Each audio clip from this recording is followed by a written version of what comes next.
I'm Coach Paige with Rooted in Movement, and this is a thoracic mobility exercise that I call foam roller crunches. So obviously you're going to need your foam roller, and what this is aimed at doing is increasing movement of the thoracic spine. So that's mostly your middle back. So it's going to help you be able to really extend back as well as be able to flex the spine forward. So let's begin. You're going to have a seat, and you're going to place the foam roller right at your middle back region. So that's going to be just at where you can maybe feel where your last rib is on your back. That's where we're starting.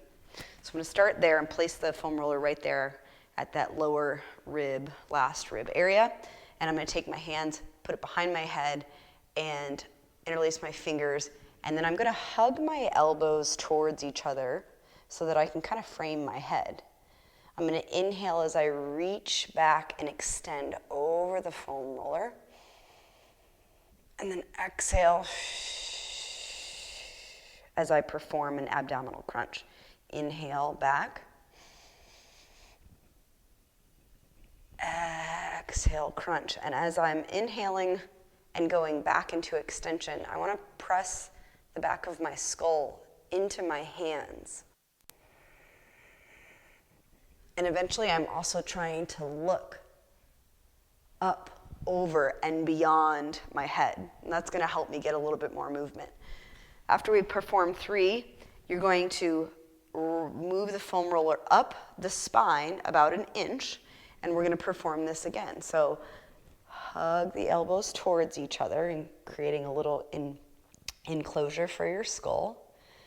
Be sure that you're not overly tucking your chin and yanking on your head. This is just meant for 2 reasons.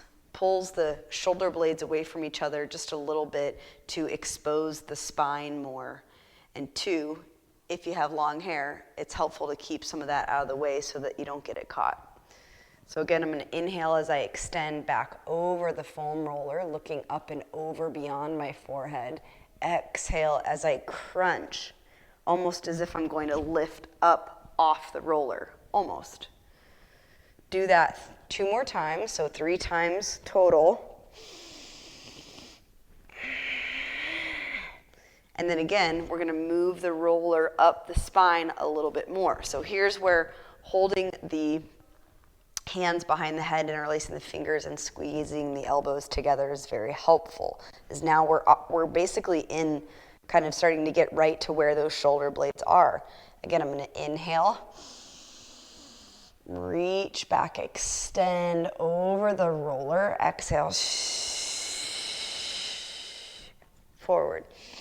Inhale, push the skull back into the hands, look over the forehead and beyond. Exhale, look down past the thighs and crunch. So at each juncture, we're going to do at least 3 good repetitions before we go on to moving the roller up a little bit higher. So we're starting at the lower part of the thoracic spine, mid-back, and moving up to the higher part of the upper mid-back region. Again, as always, if you have any questions at all, please make sure you send me a DM.